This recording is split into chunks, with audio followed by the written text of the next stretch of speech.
Alright, I'm going to do a quick review on this 2024 Maserati Grecale. This is the GT, which is the base model. And these have a 2-liter 4-cylinder turbo. The base model has 296 horsepower. And there is a package, the Medano package, that gives you extra horsepower that bumps it up to 325. So if you want some extra horsepower, you can get it, but it's still a 2-liter. So you're tweaking a small engine to the point where it's going to be a little twitchy, in my opinion. And it's based on experience. Power delivery is not going to be smooth and silky when you do that. Cargo area is 20 cubic feet. It's decent. Seats fold down if you need them to. So there is a decent amount of room despite the small size of this vehicle. Back seat's a little tight, especially for a bigger person because it's a small vehicle, but not bad for a kid.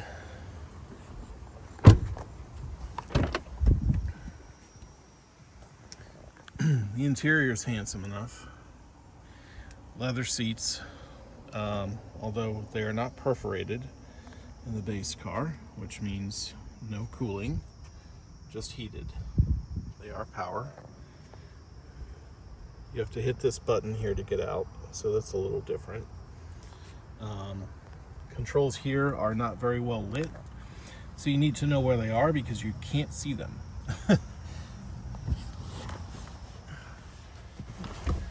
I think the dash is very handsome and the screens are great. Very nicely done. But for $70,000, I kind of expect that, you know? This is not an inexpensive car. So to start it, here's your engine start stop. And this is drive mode. You have to turn that to change the drive mode, okay? And we'll fire it up here.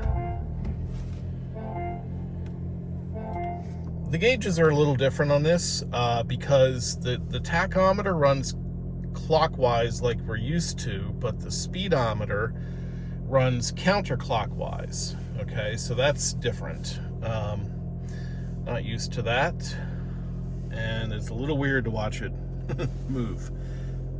This is annoying. You have to hit accept every single time, and the touch screen doesn't work all that well because it takes several hits before it accepts it. The clock is beautiful, very nicely done. I'm not sure about why they do the lighting the way they do, but maybe that's so you can see the time better. Anyway, still very attractive. The center stack has a lot of customization that's available, which is nice.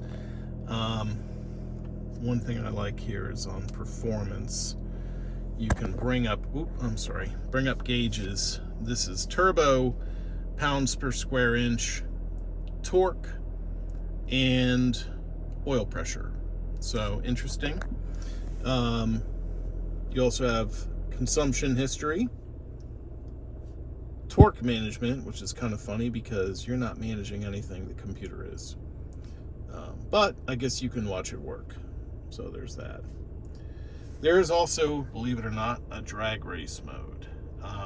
This car does not belong in a drag track, a racetrack of any kind. It should not be involved in a drag race. That would be a little embarrassing. Maserati does claim 0 to 60 of 5.3 seconds. I'm not so sure that's doable in real life, but I've not timed it, so I can't say that for sure. But there is drag race mode for what it's worth, in case you want to drag race your SUV. Accessory gauges are pretty cool too. Oil temp and transmission temp and battery. So got a bunch of different customizations there on the gauges, which is nice. I tend to leave it here on the technical gauges. I think that's a nice option. Phone, nav, media, you know, your standard options here, okay, and apps. There is a hybrid available in this vehicle. That's why you're seeing that electric option. The HVAC controls are a little confusing to some degree, although this is easy enough. Temp and fan speed, okay? But if you want, this does have automatic engine off. When you come to a stop, that's a little annoying for me anyway. I don't like that. You can change the ambient lighting, which is nice. We have it up all the way right now.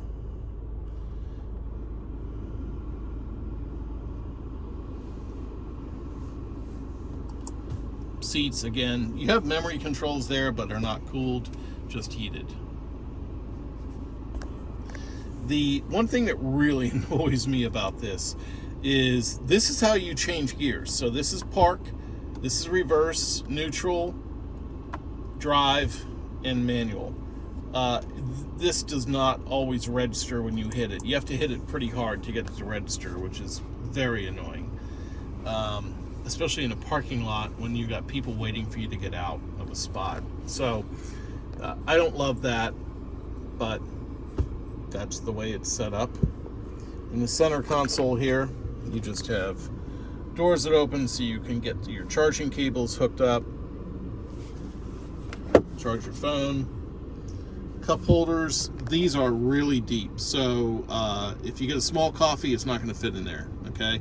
You're going to have to grab it by the lid and the lid's going to come off, so that's annoying. These might be heated. I don't know for sure, but they look like they might be heated. And center console is here. So, again, nicely done interior, you know, very handsome, but it's a small car. And for $70,000, you're not getting a sunroof, okay? And you're not getting cooled seats. And if you want more power, it costs an extra $10,000 for the Modena package. And that bumps you up to 3.25 horsepower. But again, you still have the same 2-liter 4-cylinder, so you're dealing with a very twitchy engine at that point, trust me. This thing is already twitchy when you put it in sport mode, but that is available. And then you can go up from there if you want a higher trim level. But at that point, you know, after you go above $80,000, there's a whole lot of cars available at that price range. And I don't know if this one would compete with them as far as build quality. It's a brand new car and it's already got a couple of issues. So anyway, that's my 2 cents. If you have any comments or questions, I'd love to hear from you. Thanks for watching.